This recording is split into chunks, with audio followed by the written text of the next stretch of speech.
What's up, YouTube? So this segment is going to be about musical influences. I'm doing hip hop in this particular aspect, and I'm going to start with Ice Cube, who obviously a nod to Public Enemy and Chuck D, which is obvious, but his biggest one was Run DMC. And if you were of a certain age in a time period, they were like your Beatles, your Jackson Five. They were like that. They did it all. They had that kind of aura. They had that kind of movement, rapping, DJing, all that. And they were hugely influential. And he definitely was a huge fan of them. He alluded to that a lot. Cube talked about them. He talked about Run MC and Public Enemy a great deal. Slick Rick was a big influence. LL Cool J, which you can tell with longevity, product placement, how you showcase your wares in your takes. If we go into R&B music popular, Prince was huge on Ice Cube. He always, you could tell that they worked together, and you could definitely sense that in certain songs. He paid him shout outs. Rick James was big on. He was big on Rick James, big on Michael Jackson.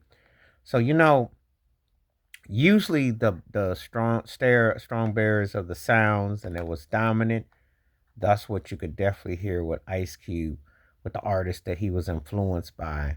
And it it came out where you heard it and you could actually sense it. It wasn't just something that, because when he has spoken out about artists, his influences and impact, he's alluded to certain things over the years. And so I've always taken note of those kind of things that come up in not only his music, but what he was sampling, what he used, and how he held, pardon me, certain artists in high regard.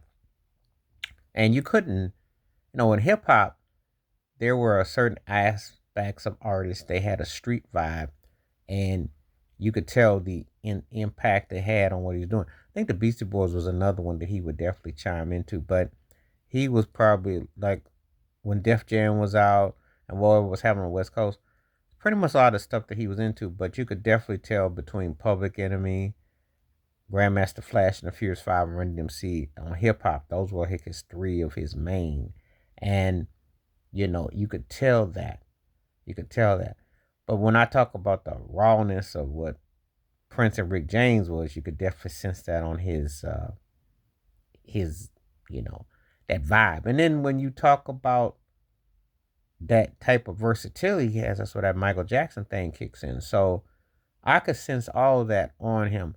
Because a lot of people just assume that with hip hop that you, until they really get to know artists, but what sampling and looping, but artists that you can tell certain artists are ingrained with what they do. You can definitely tell by the way the way they reflect and react to. So,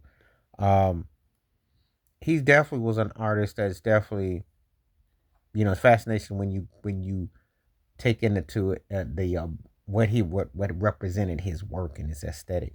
The LL Cool J thing is pretty obvious because the way he would approach like a battle and the way his candor was, his own way, his own version. Because like when I hear LL Cool J is going back to Cali, I can so hear Ice Cube doing going to New York, and it would work because I can definitely hear a pitch and a cadence. See, with people who don't understand that hip hop is instrumentation and a flow with your voice, you can pick up cadences and definitely see where rhymes and flows are coming and how they've been inspired. So, anyway, let me know what you think. Please like, subscribe, welcome thoughts, comments, and I do respond. Thank you. Wash your hands. Keep your mind clear. Watch out for another. Share it if you like and hit the membership because when you do requests like this come true, stay safe, stay blessed, stay woke, stay free. I'm out. Peace.